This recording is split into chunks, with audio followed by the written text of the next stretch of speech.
Our conference will consist of several panels, each focusing on important topics in the space industry. First, we'll be discussing how space policies can be leveraged to achieve national interests. To moderate this panel, I would like to invite to the stage Dr. Deganit Paikowsky. Dr. Paikowsky is an expert on international relations with a unique focus and first-hand experience on the interface between space and world politics. Dr. Paikowsky holds a PhD in political science from Tel Aviv University.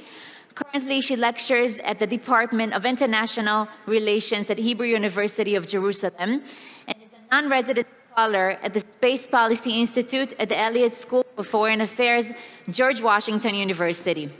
In October 2019, Deganit was appointed as Vice President of the International Astronautical Federation, the IAF, Advancing Diversity Initiatives and the New Space Economy, a role which she finished last year with great success. Deganit will introduce us to the distinguished panelists and call them up on stage. Deganit, please come to the stage.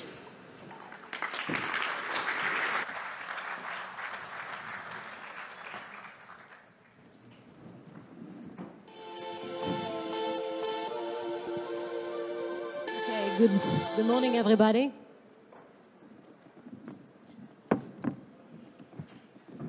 Thank you for the kind introduction. I'm delighted to open this special panel on leveraging space policies to achieve national interests. This morning's panel includes distinguished speakers representing diverse international perspectives, overlooking their nation's space activities as both providers and as customers. But before I begin and call the speakers on stage, let me come back to the dilemma that we opened with last year's panel with those representatives of space agencies. And back then, I triggered them with the question, why, if at all, we still need space agencies? So today we'll take that discussion one step forward and we will emphasize the new roles that space agencies must take upon themselves to meet national objectives of economic prosperity and national security achieved from and through space. We could also identify the different perspectives on the challenges and opportunities toward reaching these objectives. So in this context, we will take this further and hear from them on their different perspectives on how to leverage space policies and how policy affects national space ecosystems. Please welcome on stage astronaut Bob Cabana, NASA Associate Administrator. Yes, please. Dr. Walther Pelzer, Director General of the Space Agency at DLR, Germany.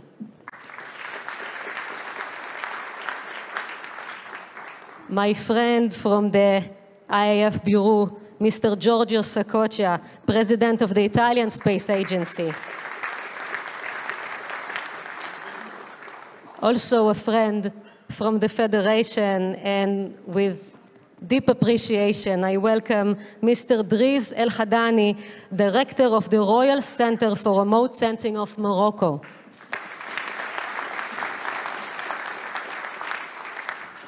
Last but not least, of course, Oron, Director of the Israel Space Agency. Please join us on stage.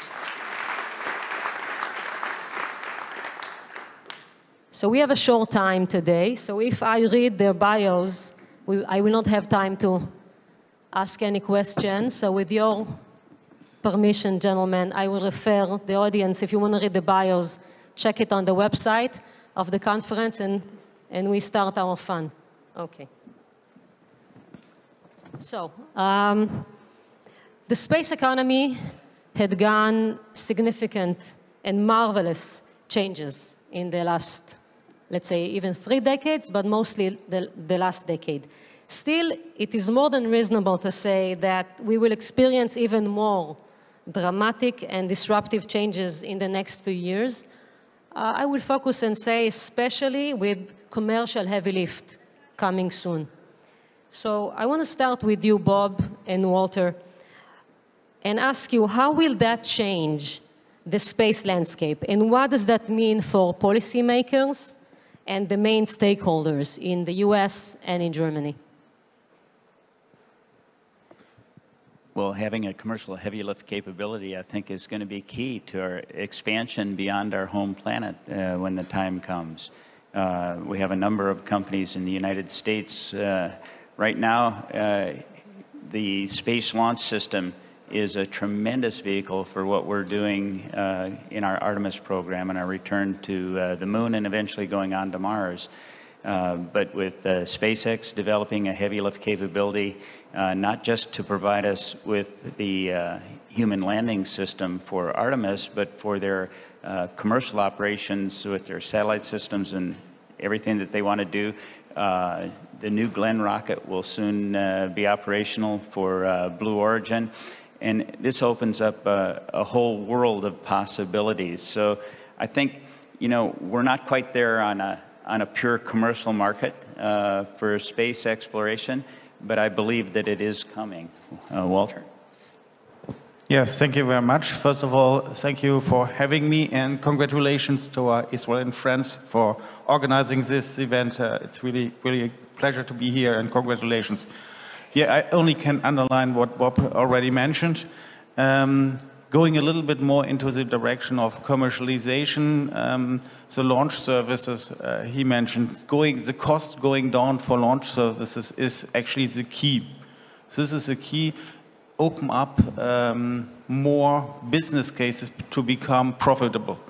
And I think the next stage we will see is not in exploration, of course, it's in low Earth orbit. And I think we will see some kind of breakthrough when not space companies and space businesses will enter the space business. I think the next stage will be when companies which are actually not providing some products to customers which are coming from base, not even downstream business, but if these companies recognize that space can contribute to their products and add value, then this will just boost the whole market. So I think from this stage, and I think we are at the border, that a lot of companies which have nothing to do with space yet will recognize that space can contribute to their products, and they have now in their strategy to watch space and space-based services to include into their product, so that even customers have no clue that actually space is involved, but they have now space on their watch, and this will boost, from my point of view, the space business. Thank you. And you point to where we focus now. Many space agencies focus on how do you develop and how do you sustain an ecosystem.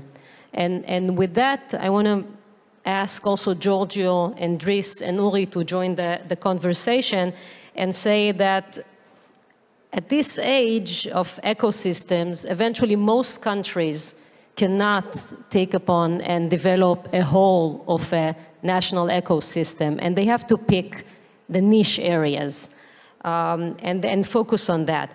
So first you have to identify that, and then you have to build on those niches. So what, in your opinion, are your country's niche areas, and where do you as leaders of your agencies put the focus when you try to take your responsibilities and develop these niche areas? Thank you, Deganit. Well, I fully agree with you, first of all, that in a global endeavor for space activities, every contribution from every single country is important. It is absolutely essential that every country will find their own, how can I say, easiness in accessing space activities and contribute to a global endeavor. Of course, there are countries that have a bit more history on behind them and can afford, say, in terms of resources, policy, and competence, to work on different fields or even all sectors. There are a few countries that are capable to do that. For example, in Italy, we are lucky enough to operate in almost every sector of application of space activities. Of course, depending on the moment, depending on the emphasis that is put in the specific historical moment for space activities, we can invest more or less in some of those areas. But once you have started working and operating in every field, I think it's difficult to step back. Recently, certainly in Italy, we're investing and concentrating a lot in the exploration, of course, and there we are great partners of the Artemis program. We want to do even more of what you have done so far in the field of Earth observation, because Earth observation is really maybe the most important contribution that space activities can give to the future of Earth. And of course, we invest in space transportation, the new opportunities offered by the integrated application of what communication offers from space and so on. Is really a privileged, say, position we have. But as I said, it's essential really that every country finds its own way to contribute to something where they really believe they have an opportunity, because the return is incredible. Thank you. Dries, please. First of all, thank you very much for inviting me to this panel and giving me this opportunity to participate. It's a very interesting and rich debate. And I would like also to congratulate our colleagues from the Israeli Space Agency for this very successful conference. As you may know, Morocco is a very emerging country in space, and we have been working on the uses of space technologies and space remote sensing for several years. And to answer directly your two questions, the first one is that our main focus for the moment is on Earth observation as a strategic and productive sector that could contribute to the socio-economic development of our country and our region. This is, I think, one of the most important elements. The second element and the niches that we are interested in is to develop all the activities and services around the downstream, which is very important. And beside this, just to give an example, Morocco has developed two main sectors in industry. The first one is the automobile, in cooperation with very big companies, and the second is aeronautics in Casablanca is one of the hubs in the moment, providing services, industry activities to main companies in the world as Boeing, as Airbus, etc. And our hope and our objective, strategic objective, is to develop an ecosystem like this one for space activities.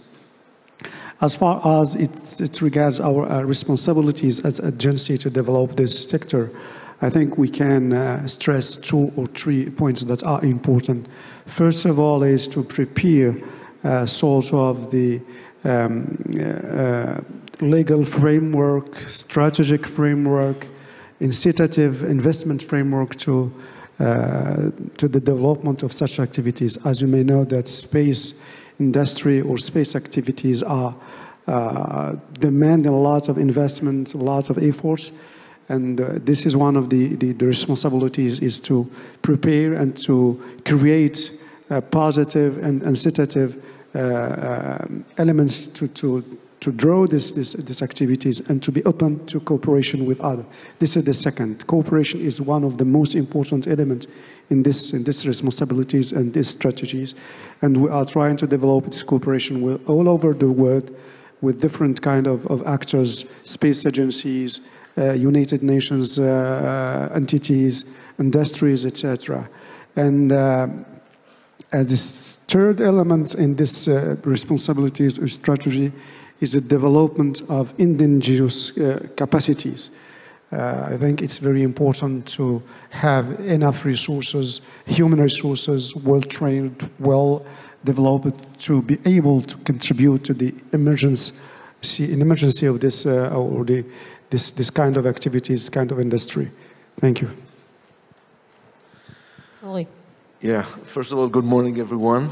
And thanks very much to you, Deganit. I will come back to your questions shortly, but I would like to welcome a new friend to here. And just imagine a stage with Her Excellency Sarah El Amiri.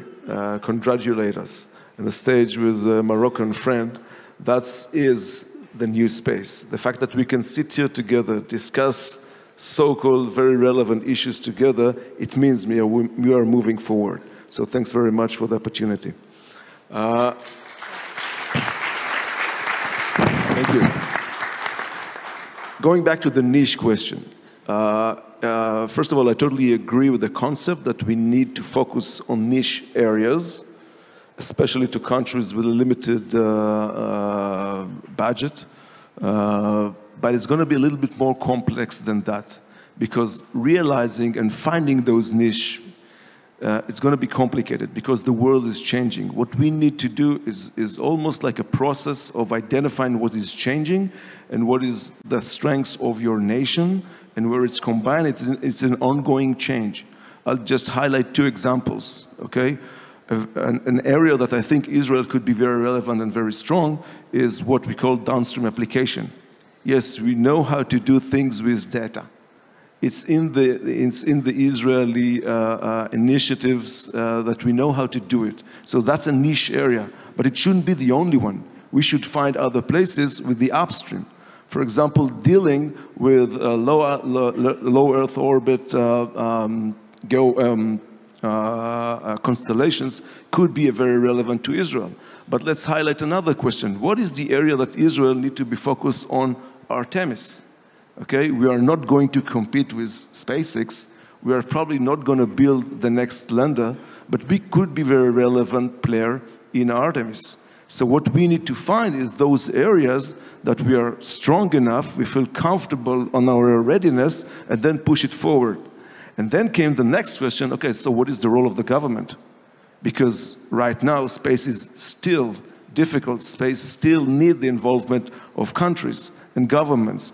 So the answer in the question of this niche area is much more complicated than just identified one or two or three areas, but it's an ongoing process that all of us must do all the time. Thank you, Uri, and keep the mic. I'll ask you the next question because it relates to what you just said, and I will ask also Walther and Bob to address the same question after Uri. So you've identified the niche area. Let's assume that. And now you take your responsibility as an agency and you start taking actions. So there are several practices that usually space agencies take.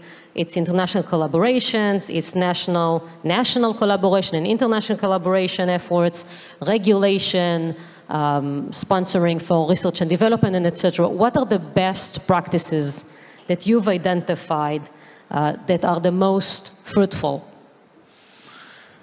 Great question. Not an easy one to answer, actually. But I think I will highlight two. The first one is building alliance, building cooperations. Now, it could be in the States, but it must be with other players around us. And again, I will highlight the UAE, but not the only one. What we need to do is to build those kinds of alliances or build those kinds of cooperations and partnerships, because this practice works. We have our experience with CNES building the Venus satellites. We have experience with NASA, of course. We have our experience in DLR when we are working to do that with the Italian as well. So, and that's a very good practice, because again, space is sometimes difficult. We need to do it together. So this is the first thing. The second is to be able to generate awareness on the public and for the decision makers to the importance of space. Now, that's not an easy task, but once we'll do that, or once you'll be able to do it and generate the awareness and the importance to space for a modern country or modern economy, then basically that's what opens the door for the rest of the things. So, and how you do it, that's for a longer session. but try to focus on cooperations and building alliance and bring the decision makers to understand the importance of space, not just for the benefit of education, but also for us being able to operate in the 21st century. Thank you, Uli. I was going to grab another one there. I guess I'll go before you, Walter.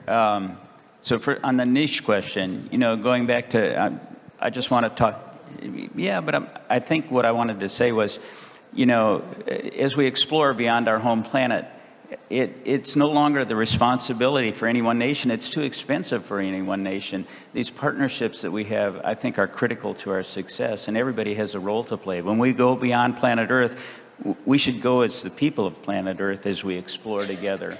When I look at best practices, I look at the International Space Station. When I look at what we have accomplished working together, the last 22 years, the partnerships that we put in place, the agreements for the crew code of conduct and so on, those are best practices. I mean, we've got United States, Canada, Japan, Russia, the European Space Agency and all its partners, and we work together as one in spite of all the differences that we have here on Earth. Together on orbit, we've been working together as one. I had somebody tell me one time, we should take world leaders and stick them up on the space station. They'd have to learn how to work together. And it's, I think the agreements that we put in place, the Artemis Accords, as we move forward, these are key things that our space agencies can work together on to set a path for us as we work to explore. Yeah, thank you very much. And yeah, I think the space station is a role model, and I like the idea to put all the political leaders over there together too, so that they can learn to work together. Coming back to the question actually about best practices, and I would like to combine it with your question about niche markets, sorry. Because I don't think that's about a niche, it's more about excellence, actually. Okay. And there's no system or no instrument which fits all. Of course, if you want to do big, great things like Artemis, ISS, or like JUICE we do together with our Australian partners, then you have to go as a team. I think it was Bridenstine who mentioned, if you want to go fast, go alone. If you want to go far, go in a team or in a partnership. But if you want to create for something you can add into a partnership. If you want to create something which actually adds value to something, sometimes you have to on a federal or national level, you do have to develop technologies. For example, we develop laser communication terminals, which is, from our point of view, cutting-edge technologies, and we supply it even to our US partners, because this is value add even for NASA and our US partner. If we want to do, as I mentioned, a project within the ESA, for example, our science projects like JUICE with other partners like Israel, then we go in a team. So you can't pick one instrument. You have to choose, okay, what do we want to achieve? If you want to achieve cutting-edge technologies, you have to be very focused on something. You can actually develop and then put into a partnership. Just being a partner, this is not value add. You are not a partner, a well-recommended partner if you do everything on a mediocre level. You have to add value, and you have to pick your instrument, whether you want to develop cutting edge, and if you are adding value to a team, then you are part of a team. And then you can start with something great like Artemis. Thank you. And with that, go to Giorgio and Dries. Continuing from where Walter just stopped and ended, how do you leverage partnerships, international partnerships, from your perspective, either as a leader or as a partner? What is the great benefit for you? Well, space is, I think space gets its best out of international collaboration. This goes without saying. This is why, after an important initial phase of great space activities performed as individual countries. Today we seek for international collaboration because then the return is much higher, in my opinion. There is, first of all, a larger buy-in by all the citizens that are eventually supposed to contribute to space activities, but also each country can perceive differently the return the space gives to everyday society. As I mentioned also in my previous intervention, of course, we can benefit at best from the synergy between the competences that is spread over different countries. So there is no doubt that really international partnership with other countries on space programs gives a high return. And then last but not least, my experience, our experience in Italy is that space is an incredible instrument of diplomacy, international diplomacy. I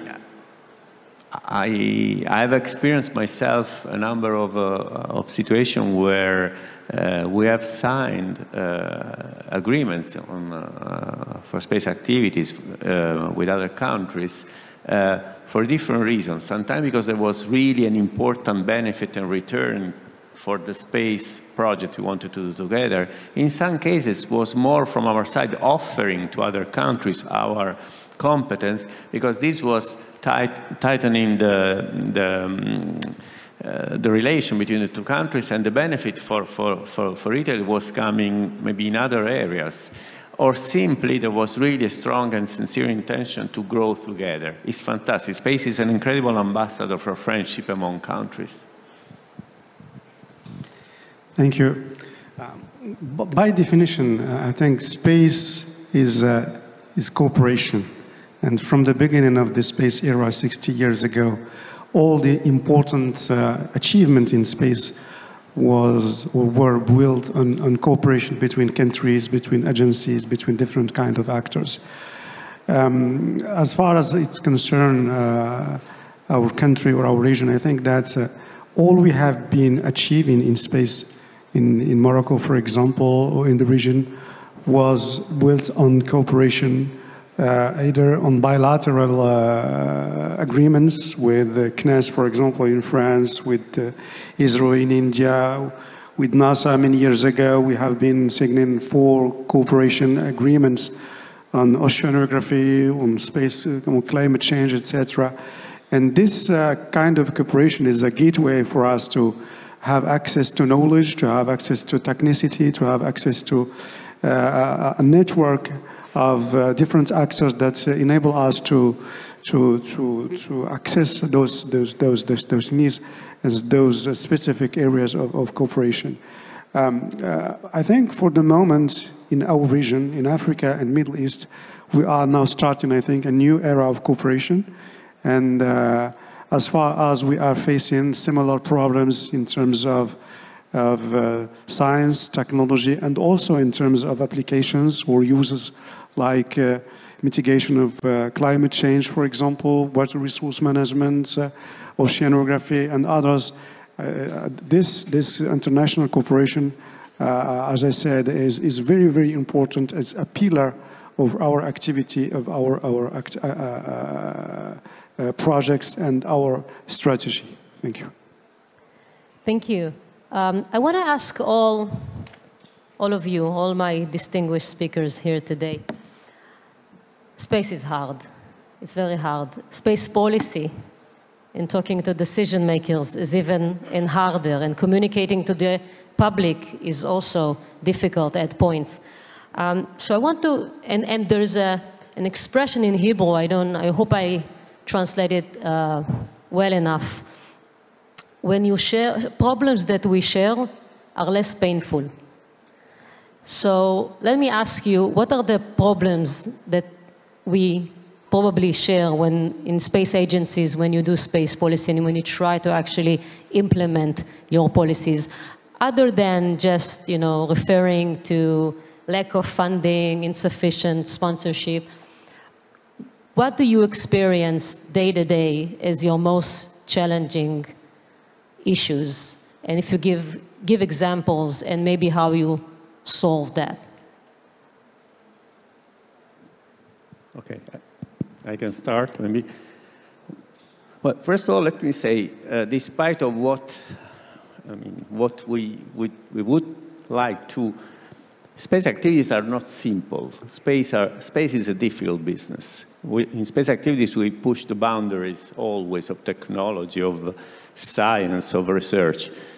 And this means, of course, facing situations which are unknown sometimes, that we need to intervene, correct, etc. The history of space project is full of situations where we had to stop, think, correct, maybe delay with respect to expectation. And these are things that we as agencies, as industry, we face every day. That's why, by the way, going back to your question when we were still in the audience, I think we need all the players. We need agency, we need the industry, etc. So this is certainly a type of challenge that we face continuously. We keep on facing until space will remain at the front line of innovation. And then space is also a subject which is incredibly subject to, it's a multidisciplinary, multidimensional field. So it's subject to whatever, I mean, first of all, geopolitical situation, what we are facing today in terms of consequences of the crisis, geopolitical crisis we have, is impacting directly space activities. Some projects, everywhere in Europe, elsewhere, that depends on broken collaboration, depends on a lack of supply of materials, components. So all those things need to be addressed continuously by the policymakers, and solution needs to be sought and found in isolation or better in cooperation.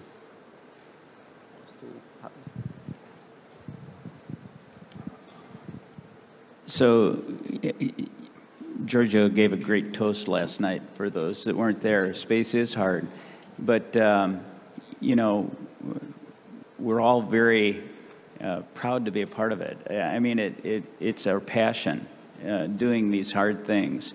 I think, you know, we all have similar problems. There's a down-to-earth, you know, delivering a quality product on time within budget is always a challenge. I think right now, coming out of the pandemic, a problem we all share is the supply chain and the quality of some of the parts that we're getting and the availability of raw materials to be able to deliver. Those are all really mundane things. I think one of the hardest problems that we have to tackle, and I alluded to it in my opening remarks, it's the culture that we create, the ability to ensure that, you know, we learn from our mistakes, that we create an environment where we can actually move forward and progress and keep going. And I think that to me, anybody can deal with money and deal with technical. I love technical problems because I can fix those. It's the cultural, the people problems that present the most challenge. And I think we're all blessed to have very motivated, talented workforce. We draw from the best in all our countries to be part of what we do. And I think ensuring that we continue to do that is always going to be a challenge for us. So yeah, I'm rambling a little bit, but it's more I think the people side of it presents bigger challenges sometimes. And then, of course, dealing with our governments, you know, at home, we have to make them happy too. We execute what we have been tasked to go do, and that presents its own challenges. So I think all of us share the same problems, okay? And I think, obviously, when we work together, it makes it a lot easier. Yeah, thank you very much. Yeah, sitting here between Giorgio and Bob, and they actually showed the whole range. So coming from political level to supply chain, but this is exactly what we face actually daily, on a daily level, depending on the project we are sitting at. So political instability is something which causes question from the decision makers, whether it's good to work with them together on what we should do and how we should approach something. And of course, your supply chain Yeah, the pandemic was mentioned, but also if companies come up with a little bit enthusiastic evaluation of the technology readiness level when they supply something, sometimes there's a little bit more wish than really concrete knowledge and capabilities when they come up with numbers. So it's a wide range. And I would like to add one topic, the people stuff. We work with wonderful people together, but we get less and less. We are fighting with talents, and we have excellent and hard competitors, automotive industry, airplane industry, and a lot of other industries coming up with a lot of money, with great projects as well. Change or energy, for example, to move energy system from fossil to renewable energy is something which is attractive for a lot of talents. So we are fighting for talents, at least in Germany, we are fighting for talents. And sometimes the lack of talents jeopardizes projects we want to put into practice. So it's down to earth technical issues, it's political issues and people issues. So it's not going to be boring. One more quick, I just got to add.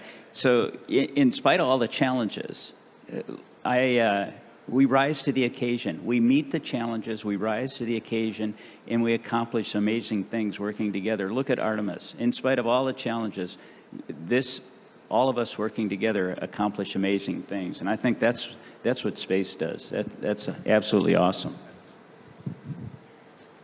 Okay. My colleague from Italy started his answer by saying that space is very complex. And I like to imagine what is the case for an emerging country in this case.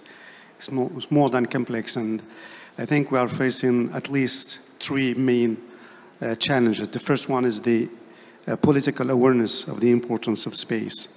Second one is the strong and powerful R&D system that could bring us support to this industry or to this activity. And third one is the implication or the contribution of industry, private industry, to these activities. Let us back to the first one, which is awareness and political support from decision makers in the country. I think this is a very important challenge, mainly in developing countries, to explain what are the challenges of space, the importance of space, what we can gain from space, developing the industry, developing the applications. And thanks to God, in our country, we have a very high level of awareness from different kind of actors from the top of the country in this field. And we have been developing the activity progressively, despite the limited resources, financial resources. But we are going step by step, trying to develop this activity and to be one of the actors in this field. As far as it concerns the research and development ecosystem, I think in this issue there is a very big challenge to bring all the universities, laboratories, actors that are interested in space to build programs, to develop capacities in this field. And we are facing one of the challenges that was stated by my colleague from Germany, is the talents. And we are struggling to develop talents, and we are also struggling to keep these talents in the country, as far as they are, let's say, drained by other countries and other industries in the world. And finally, industry or private actor is one of the most important components of development of space activities. And this challenge is not easy to tackle. But I think one of the approaches that was developed is to build a private-public partnership in this field, so we can bring different actors, either from the country or from the outside of the country, to invest in this field and to develop the activity. Last but not least, I think one of the challenges that we are facing is the development of regional cooperation in this field. And just like to stress what have been said by my friend from the Israeli Space Agency. We are now starting a new era in the region, cooperation with countries in the Middle East over this. And I think we have a lot of common issues, common concerns that we can tackle together, and developing cooperation in this area is very important for us, as is one of the challenges that we are trying to face and to solve. Thank you. Thank you. I actually agree with many of the things. What I would like to add is another, like Walther says, I will add another challenge. Now we say that in space, if you want to reach places, you need to move fast. And one of the challenges that I see is our ability to adjust ourselves and to change.